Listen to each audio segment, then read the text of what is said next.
Well, hello and welcome to another edition of Health Solutions with Shawn and Janet Needham, where Team Needham discusses everything healthcare. I'm your host, Shawn Needham, and I am streaming live from the Moses Lake Professional Pharmacy Studio today. Actually, I'm streaming from my office. And super excited to be doing that. This is kind of an impromptu episode, and I wanted to update you on a few things, including making sure that you know about our 300th episode coming up in next week, Friday. Janet and I will be in Arkansas, and we will be with Dr. Amy Beard. She's a functional medicine doctor and has been on our podcast at least twice that I remember. And I'm super excited to meet her in person. And we are going to be discussing nature therapy and the importance of nature therapy. A lot of things out there, most natural things, they were created for us to enjoy. And we'll talk about that today with our topic of vitamin supplements. And it's important that we use those things appropriately. So you don't want to miss out. It's going to be 9 a.m. Central Time, Arkansas time. So it'll be 7 a.m. Pacific Standard Time next Friday. So you don't want to miss out on that. So we'll be discussing nature therapy. So today, what am I discussing? I am discussing about vitamin supplementation. I get this question a lot. What vitamins should I take? Are they worthy? Is it worth it? And one thing I like to say is, per definition, a supplement, a vitamin or a mineral supplement, it's just that. It's a supplement. It's meant to supplement a good, healthy diet and lifestyle already. So you're not going to supplement your way out of a bad diet. Let me give you a good example. I had a friend one time who was a heavy alcohol drinker, and he said that he was in the clear because he took milk thistle to protect his liver. Well, it's just not quite that simple. It's important that if you really are worried about protecting your liver, you just need to not drink alcohol. Don't think that milk thistle is going to magically fix you.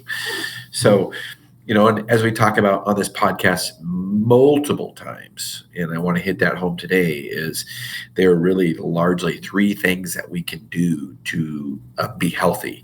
And that's exercise, our diet, and sleep. And of those three, this is a surprise to most people. Usually people get them backwards. Usually they think exercise is the most important, but exercise is the least important. And I myself, I exercise quite often and love it. There is no better antidepressant than exercise, period. There's none ever invented. So speaking of nature therapy, speaking of things that were invented for us, exercise movement was invented for us. There's not some magic SSRI, antidepressant that's going to be better than exercise, period. I'm not saying antidepressants aren't sometimes needed, but long-term, I just don't think so. Exercise is the best way to prevent depression, or even if you're feeling bad at the time, just move.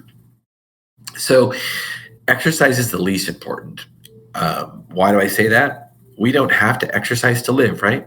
We could sit on the couch and be sedentary all day and we would stay alive.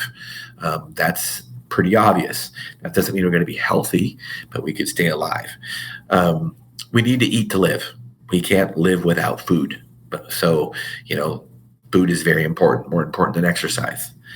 But the most important is sleep. We will die without sleep before we'll die without food. Our bodies are created wonderfully, and they are created to be very resilient, and they are created to be wonderful storage of energy. And we store that energy mostly as fat. So most of us can live without food for 3 weeks. Not without water, only 3 days without water, but without food for 3 weeks. Yes, it wouldn't be very fun. Although if you ever tried fasting, after about 2 days, after about 48 hours, you don't get hungry anymore. So that's the mechanism of our body has created, and it decreases your insulin response, your insulin level, and high insulin levels is what creates us to be hungry. And many times in our standard American diet, we have really high insulin levels because we're eating so much processed food, so much carbs. That's why you're chronically hungry. If you really want to fix that problem, eat meat. I strongly recommend the carnivore diet.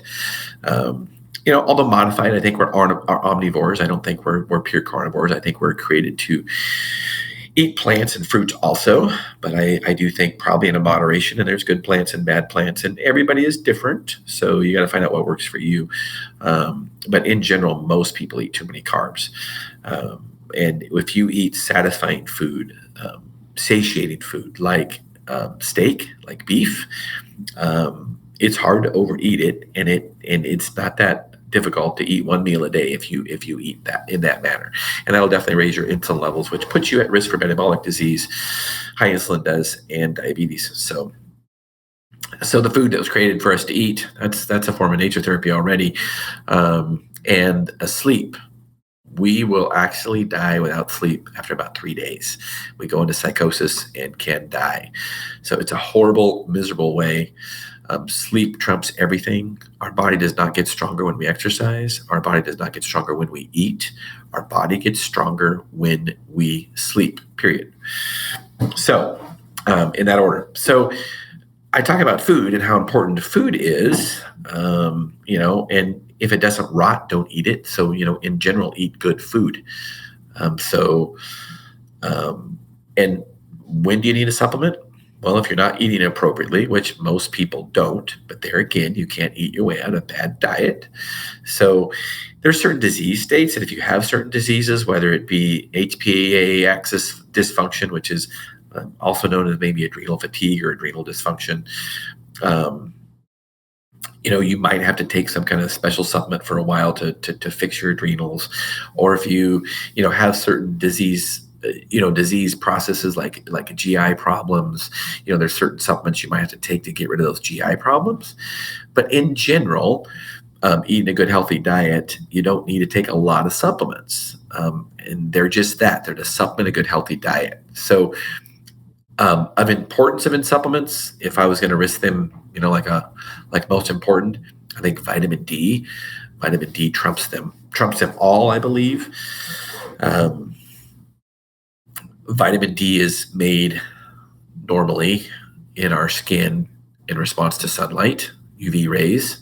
Yes, sunlight is good. I know we're taught that it's bad and it causes skin cancer. And there's arguments on both sides of that. I think moderation is key in most things, but the more sunlight you get, also the more your skin is protected. So, and there's some thoughts that sunscreen has actually been linked. Certain sunscreens with PABAs have been linked to skin cancer, actually. But what do we do when we go outside? We're told to cover up so we don't sunburn, we don't get skin cancer. We're told to use sunscreen. And that stops the production of vitamin D. So most all of us, even if we're outside, especially in northern latitudes, like where I'm at in Washington, we need extra vitamin D, because in northern latitudes, the sun doesn't hit us directly. The way it comes down, it doesn't hit us directly, so we don't get the response from UV rays like we would if we lived in the equator. So vitamin D, how much vitamin D? 5,000 to 10,000 units a day. I recommend that. Usually puts most people at an optimal range. It's pretty easy to get your vitamin D checked, and realize too that vitamin D is a fat-soluble hormone. It is a hormone. It's actually got a cholesterol backbone, just like a sex hormone does. So that's why it does so much. It's more than just building bone. It helps for seasonal affective disorder or depression. There's been many things to show that it helps our immune system to fight off infections, to fight off cancer. People that have low vitamin D levels are associated with poor immune health. So vitamin D trumps them all. It helps to support your thyroid function. So that's probably one of the most important, I believe. And without good gut health, we can't absorb our vitamin D. So if you don't have good gut health, we can't absorb our nutrients from our food or our supplements. So gut health is very, very important. That being said, many Americans are on what's called a PPI, proton pump inhibitor. Prevacid, Prilosec are the first two that come to mind.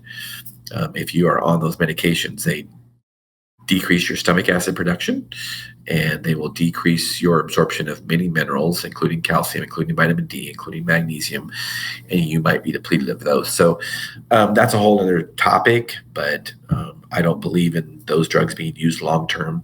If you have a GI type problem, like reflux, you need to fix your diet. You don't need a medication long term. And our stomachs were created to be acidic, to prevent bad things from growing, bad bacteria, and to prevent and to break down our nutrients so we can absorb our food or absorb our nutrients from our food. So having a non-acidic stomach is not a good thing.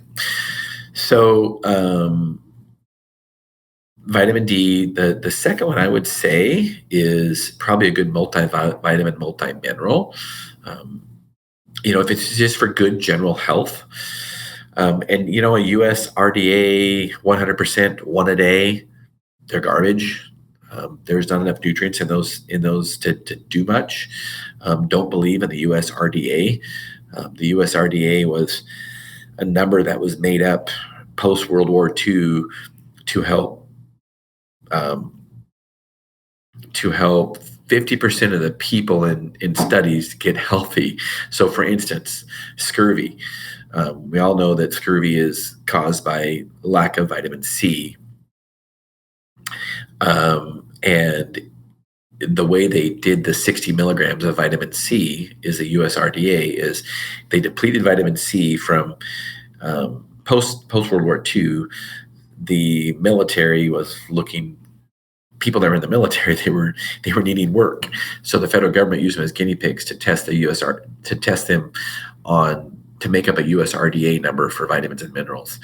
And the number they got for vitamin C was 60 milligrams, which we all know that we probably need at least 500 milligrams a day of vitamin C. And they would deplete them of vitamin C until they got scurvy, and then they would replete them with enough vitamin C until 50% of them got healthy and didn't have scurvy anymore. And that number was 60 milligrams.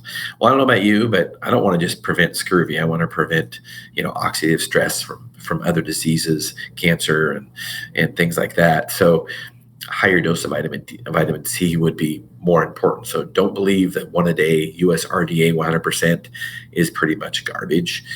So good multi-mineral, good multivitamin. And then another one that's important, I think, is omega-3s. Omega-3 fatty acids, they're in every cell in the body. We need them for, every function in the body, every cell. Omega-3s can help normalize cholesterol, prevent cardiovascular problems, help for brain health. Make sure that your omega-3 has, the appropriate levels of, it's just not fish oil. Make sure that you have the appropriate levels of not just omega-3, but EPA and DHA, which is the active ingredients in omega-3.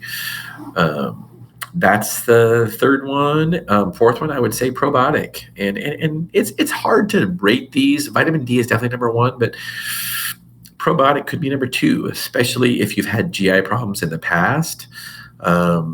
Probiotics, the good bacteria that should be in our intestinal lining. If we don't have those good bacteria in our intestinal lining, we can't absorb our nutrients from our food or our supplements anyway. So probiotics might be very important, or might be a number. They're very important, but it might be a number two.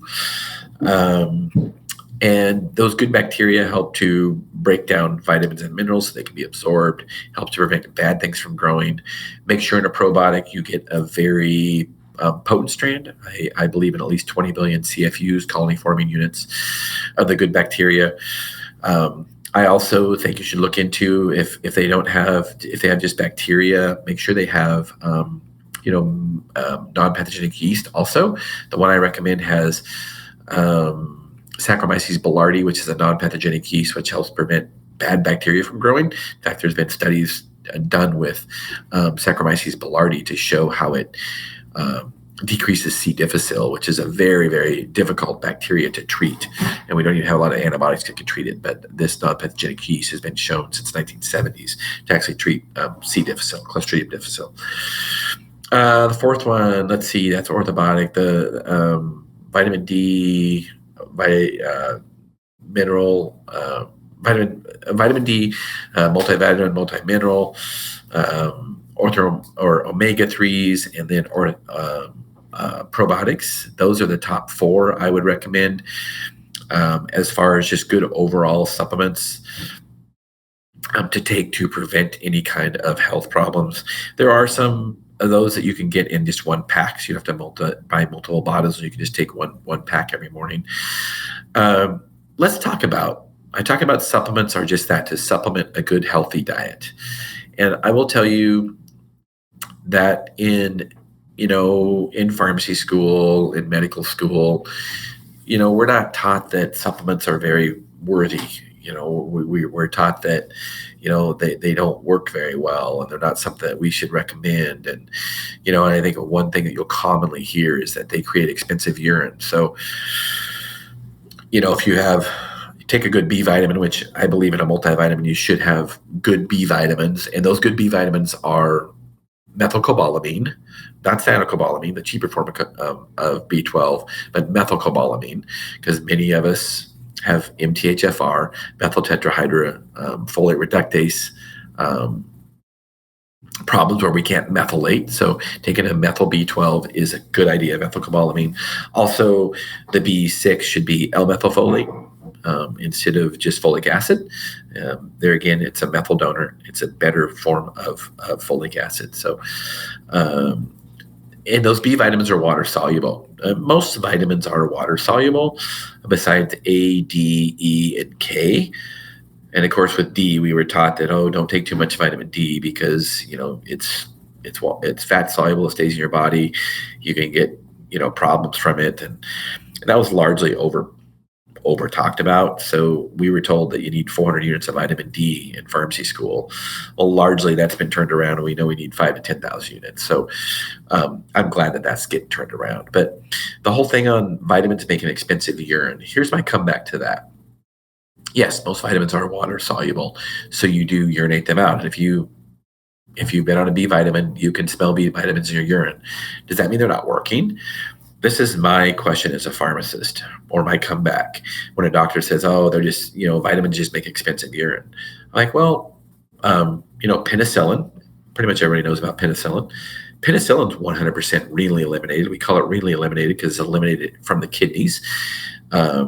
So in the urine, penicillin is 100% renally eliminated, but yet it works to treat infection. So just because something is eliminated in the urine doesn't mean it didn't work in the tissue already. And we don't always know those mechanisms of how that works in the tissue before it gets eliminated. But don't buy the fact that you just pee out all your B vitamins, so it's kind of worthless. Now, think about the penicillin analogy. Most antibiotics, I wouldn't say most, but a majority of antibiotics, maybe even most, are really eliminated, but yet we know they work. So, don't buy that. That just makes expensive urine. So, as always, I want you to comment, give me any questions. We appreciate it. We appreciate you for listening and following Health Solutions. Our podcast is ever growing, and we are booking into, I think, February now. And it's just an overwhelming response of how we are educating and empowering individuals to take charge of their own health. So I thank you, the listener and the viewer, for tuning in and following us, and catch us on all those platforms. So the Mosaic Professional Pharmacy Facebook page, my personal Twitter site, my personal LinkedIn site, and the Mosaic Professional Pharmacy YouTube site. On our YouTube site, we edit all these videos and put shorts on there. We have over 1,300 educational videos on our YouTube site. Everything from sleep to exercise to diet to hormones. So, and many other things in between. Everything healthcare. That's what we do here. So thank you for tuning in today. I really appreciate it. If you have any questions, as always, please comment or reach out. Thank you for listening to Health Solutions with Shawn and Janet Needham. Thank you.